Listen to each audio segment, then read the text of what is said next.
Sinabi ni Mark Smart na marami daw contact na hindi tinawagan ng referee sa naging laban nila noong Game 4, magiging okay din daw ang Lakers. Sobrang angas ng Rockets, hinamon ng suntukan ng Lakers. Nagkaroon nga po ng tensyon sa pagtatapos ng Game 4 matchup ng Lakers at Rockets kahapon. Ilang player ng Lakers ang nakipagsagutan sa official dahil hindi na mga ito nagustuhan ang ilang naging tawag sa laro.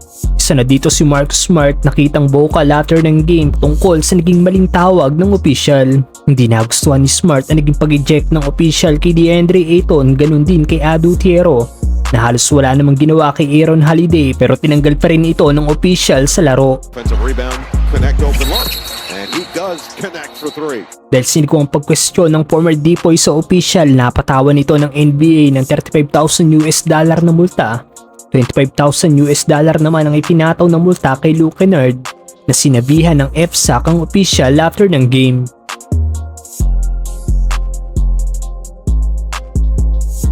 Sobrang angas din talaga ng mga player ng Rockets dahil ayon sa Lakers insider na si Dave McMenamin, kung ano-ano daw sinasabi ni Jason Tate sa mga player ng Lakers at hinamon pa nito ng suntukan si Maxi Kleber after ng laro. After ng game kahapon, sinabi ni Mark Smart sa kanyang post-game interview na kulang daw sila sa spirit at energy.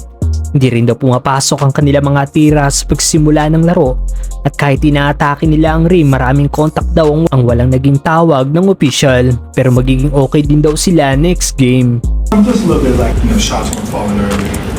He was getting to the rim. My contact wasn't getting the call, so we're all right. It's part of it.